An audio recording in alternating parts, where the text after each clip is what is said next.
everyone, welcome to my channel Rudy's The Legal World. So today I am covering Regulation 52, which is financial result, and basically this regulations apply to two things, which is NCRPS, which is non-convertible redeemable preference shares, and non-convertible debt securities.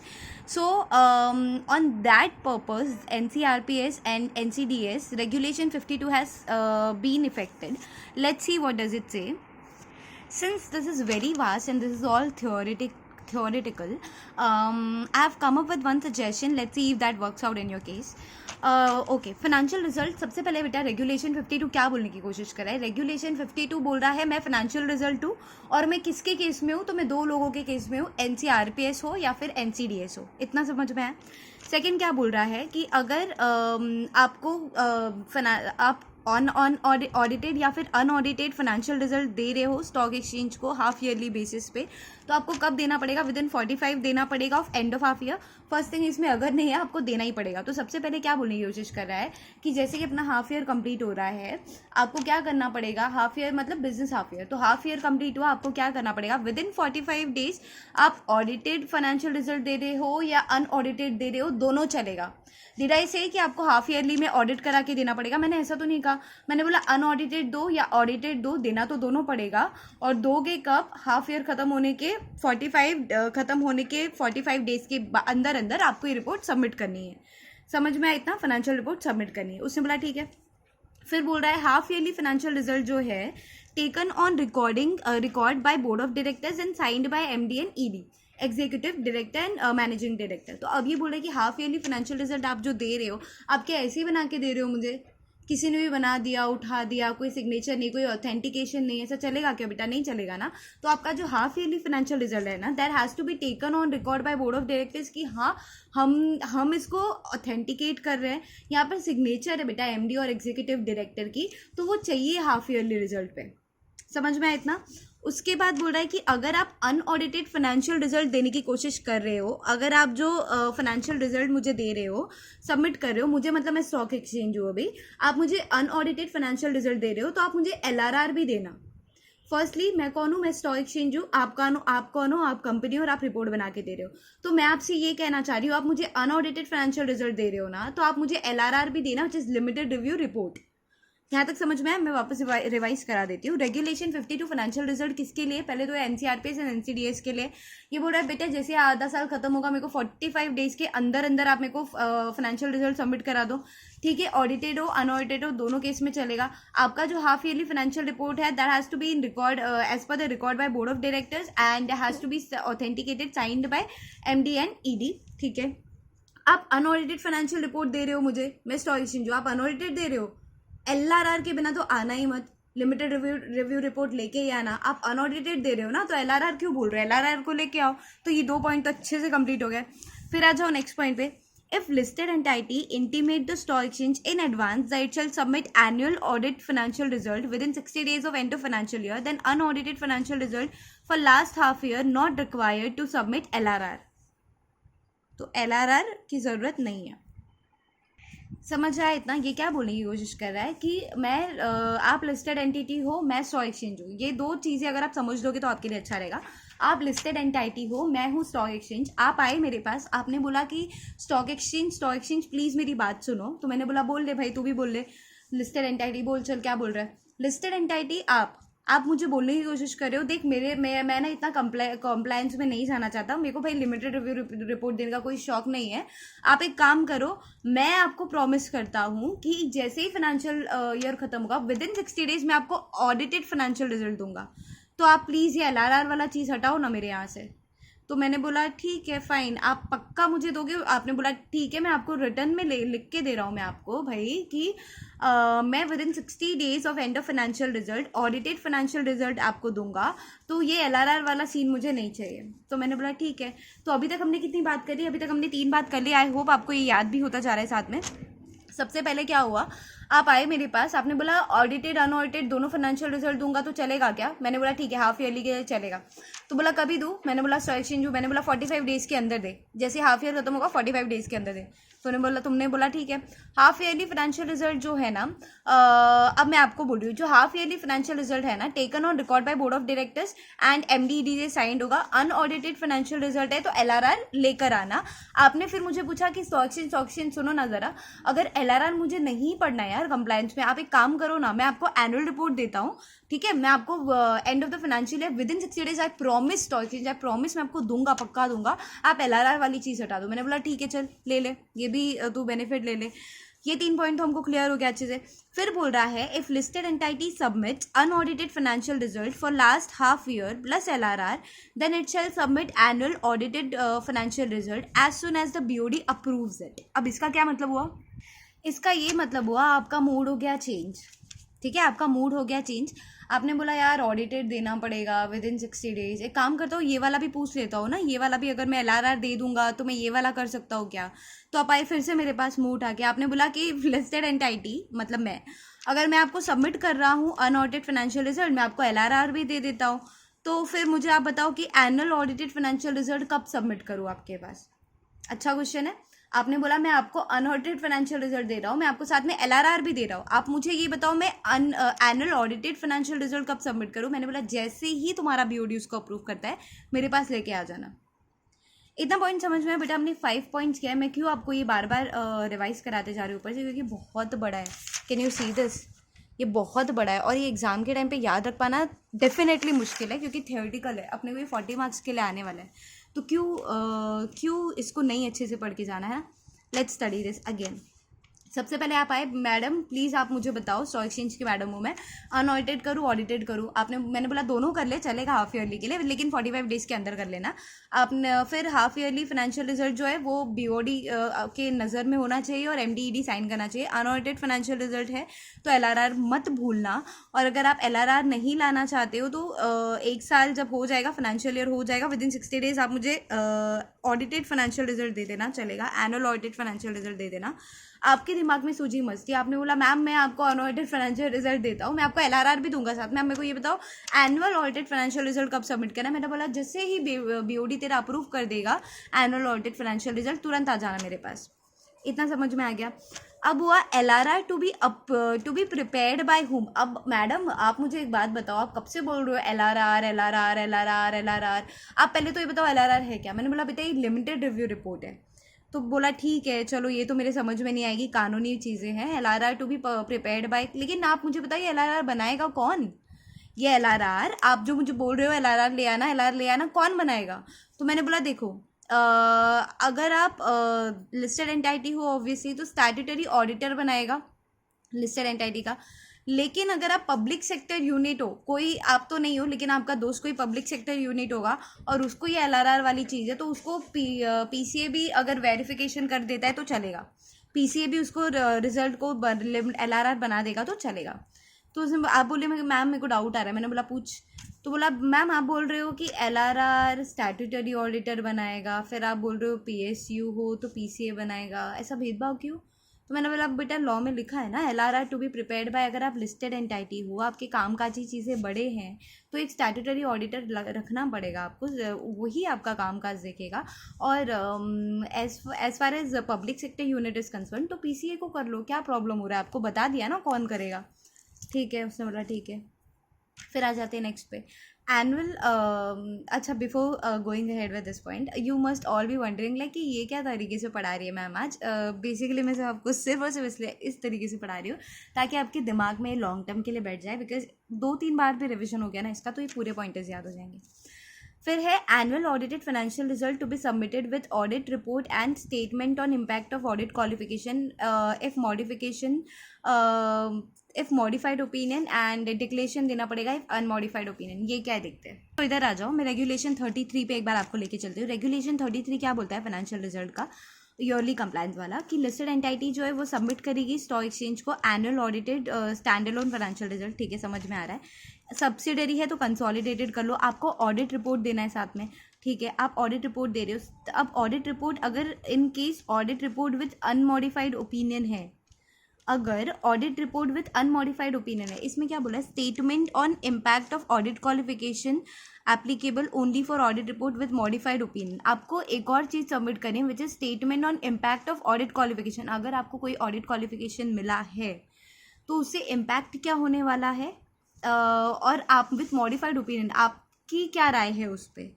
In case audit report with unmodified opinion, आपने कोई राय ही नहीं दी अपनी, तो आपको declaration देनी पड़ेगी, shall furnish declaration in regard while publishing, कि आपने क्यों राय नहीं दी। Shall also submit last quarter audit. ठीक है, ये तो रेगुलेशन 33 वाली है। मुझे सिर्फ आपको बेसिकली समझाना ये था उस तरीके से कि annual audited financial result to be submitted with audit report, कि जो एनुअल ऑडिट फाइनेंशियल रिजल्ट होती है ना, यहाँ पर अपने केस में ये एनुअल ऑडिट रिपोर्ट जो है ना, ये जाएगी बेटा ऑडिट कोई इम्पैक्ट ऑफ क्वालिफिकेशन है तो विद मॉडिफाइड ओपिनियन भी सबमिट करना पड़ता है। अगर आपने नहीं सबमिट किया है ऑडिट रिपोर्ट, तो आपने सबमिट किया लेकिन कोई मॉडिफाइड ओपिनियन नहीं दिया है, इन दैट केस आपको डिक्लेरेशन देना पड़ता है। तो यही चीज़ ये लाइन में बोली है कि annual audit financial result to be submitted with audit report and statement on impact of audit qualification, कि ऑडिट क्वालिफिकेशन, ऑडिटर ने आपको जो क्वालिफिकेशन दी है, ऑडिट क्वालिफिकेशन जो है उसका इम्पैक्ट क्या होने वाला है, उस पर आपका मॉडिफाइड ओपिनियन आप हमको चाहिए। अगर आप अनमॉडिफाइड ओपिनियन, कोई मॉडिफाइड ओपिनियन नहीं दे रहे हो, आप डिक्लेरेशन दे दो कि ऐसा क्यों कर रहे हो। तो अब ये पॉइंट मैं कंक्लूड करती हूँ एक बार आप लोगों के लिए। सबसे पहले क्या बोला हमने, फाइनेंशियल रिजल्ट की हम बात कर रहे हैं, रेगुलेशन 52 कर रहे हैं। सबसे पहले हमने क्या बोला बेटा कि आप आए मेरे पास, आपने बोला स्टॉक एक्सचेंज मेरी बात सुनो, बहुत जल्दी में सुनो। मैंने बोला बोल मैम, मैं ऑडिटेड फाइनेंशियल रिजल्ट सबमिट करूँ, अनऑडिटेड जल्दी बताओ, हाफ ईयरली के लिए करना है। मैंने बोला 45 डेज़ के अंदर दोनों कर दे, कुछ भी चलेगा। मैम अनऑडिटेड फाइनेंशियल रिजल्ट अगर दूंगा तो LRR देना, तो LRR लेके आना भूलना मत। Half yearly financial result board के नज़रों में होना चाहिए एंड MD साइन होना चाहिए। If listed entity, ma'am please, मैं ना LRR के कंप्लाइंस में नहीं पढ़ना चाहता हूँ। मैं आपको 1 साल के जो भी फाइनेंशियल ख़त्म होगा विदिन 60 डेज़ में आपको एनुअल ऑडिटेड फाइनेंशियल रिजल्ट दे दूंगा, चलेगा क्या? मैंने बोला चलेगा, LRR की ज़रूरत नहीं है।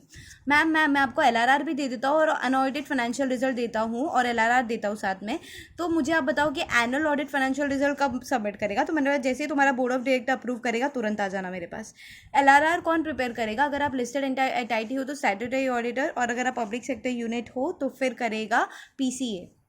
फिर है annual audit financial result to be submitted with audit report and statement. ये मैंने अभी आपको बताया कि आप जो annual audit financial result submit करोगे that has to be submitted with audit report and statement on impact of audit qualification. अगर मॉडिफाइड ओपिनियन है, नहीं मॉडिफाइड ओपिनियन नहीं है, अनमॉडिफाइड है, तो डिक्लेरेशन दे दो ऐसा क्यों हो रहा है। तो ये वाली चीज़ तो आई होप आपको क्लियर हो गई होगी। Now let's move head with the forward things. What do we have here? अच्छा, यहाँ पे ना मैं आपको पढ़ने का थोड़ा सा अलग आइडिया बता रही हूँ। सबने ही एग्जीक्यूटिव में आई गेस रेशियो चैप्टर किया होगा। रेशियो चैप्टर अपने को था कॉस्ट अकाउंटिंग में। रेशियो चैप्टर में से 3 रेशियो उठा लो, which is debt equity ratio, debt service coverage ratio, debt interest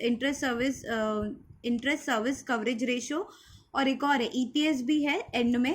और पहले रेशियो वाले चैप्टर में से देखते हैं क्या क्या है। डेट इक्विटी रेशियो है, डेट सर्विस कवरेज रेशियो है, इंटरेस्ट सर्विस कवरेज रेशियो है, एंड देन अपने को है अर्निंग पर शेयर। तो 4 तो रेशियो मिल गए अपने को। 4 कौन से रेशियो मिले बेटा? 4 कौन से रेशियो मिले अपने को? एक तो मिल गया EPS, एक मिल गया डेट से रिलेटेड 3 है ना, एक तो डेट इक्विटी रेशियो है, डेट सर्विस कवरेज रेशियो है, इंटरेस्ट सर्विस कवरेज रेशियो, ये तीनों सिमिलर हो गया।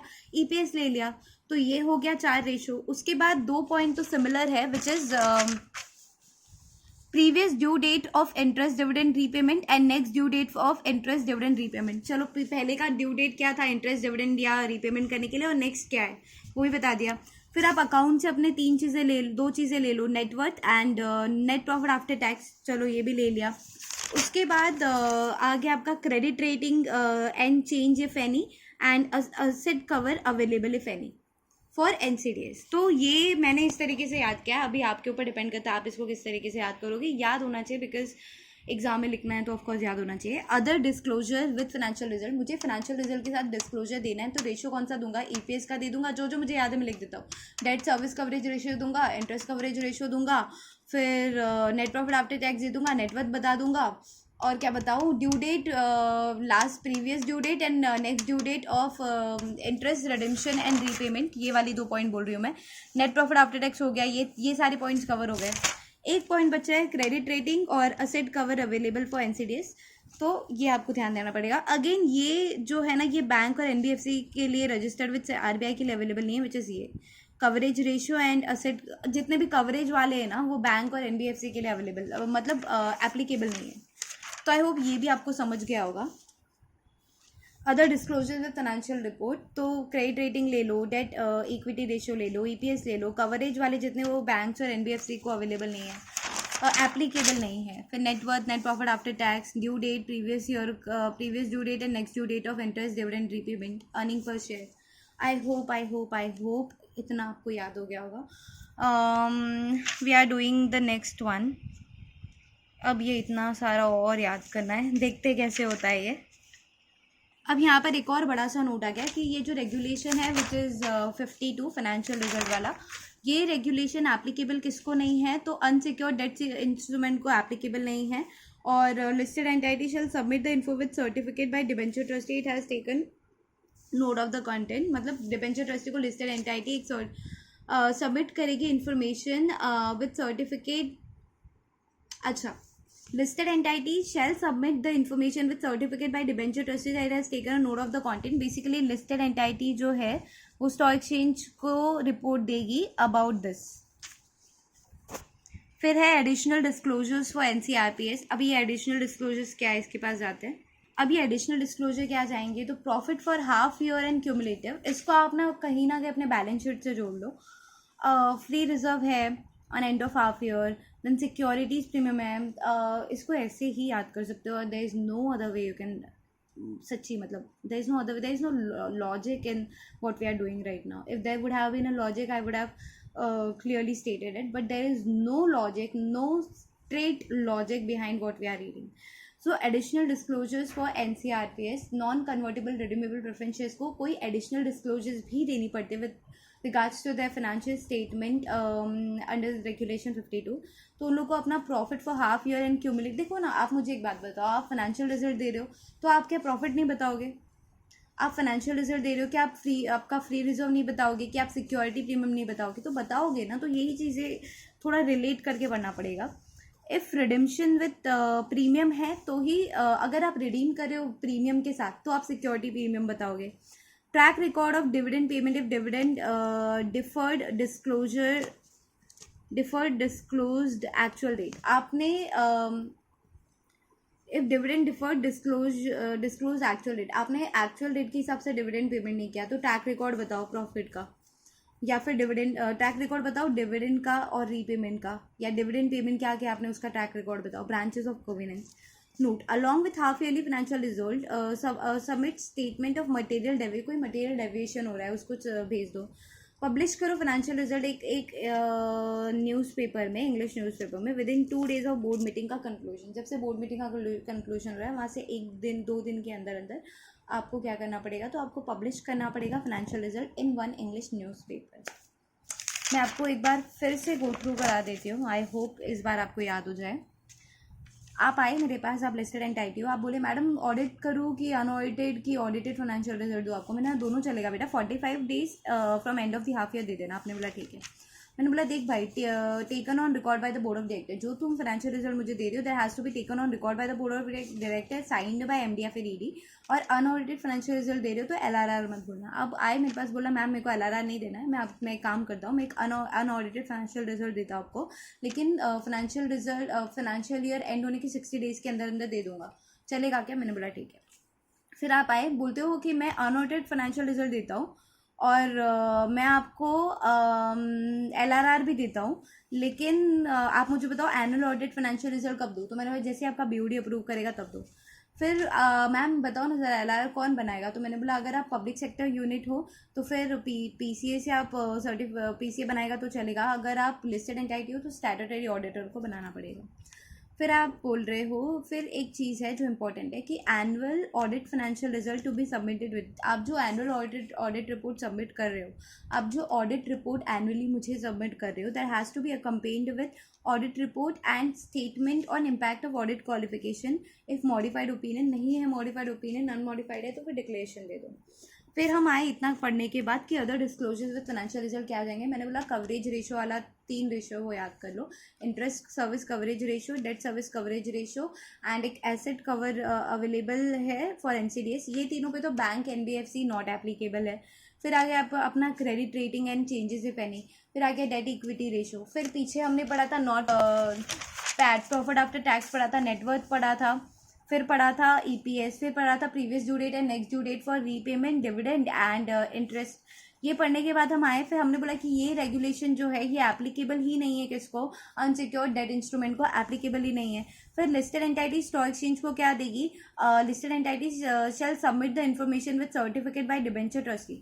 लिस्टेड एंटाइटी इन्फॉर्मेशन सबमिट करेगी स्टॉक एक्सचेंज को, that has to be certified by debenture trustee that has taken the note of the content. अब मैंने बोला एडिशनल डिस्क्लोजर देना पड़ेगा फॉर एनसीआरपीएस, तो अब तो एनसीआरपीएस के लिए अपने को एडिशनल डिस्क्लोजर लगेगा। वो क्या है, profit for half year and cumulative. आप मुझे फाइनेंशियल रिजल्ट दे रहे हो तो प्रॉफिट ऑफ हाफ ईयर बता दो, सिक्योरिटीज प्रीमियम बता दो, अगर रिडम्पशन जो है आप प्रीमियम के साथ कर रहे हो सिक्योरिटी प्रीमियम बता दो, फ्री एफआरआर बताओ, free reserves and at the end of the half year बता दो, फ्री रिजर्व बता दो आपका क्या है। फिर बोला मैंने track record of dividend payment बता दो, अगर आपका डिविडेंड पेमेंट रेट जो है वो डिफर कर रहा है एक्चुअल पेमेंट डिविडेंड पेमेंट से, ब्रांच ऑफ कॉवेनेंट बता दो।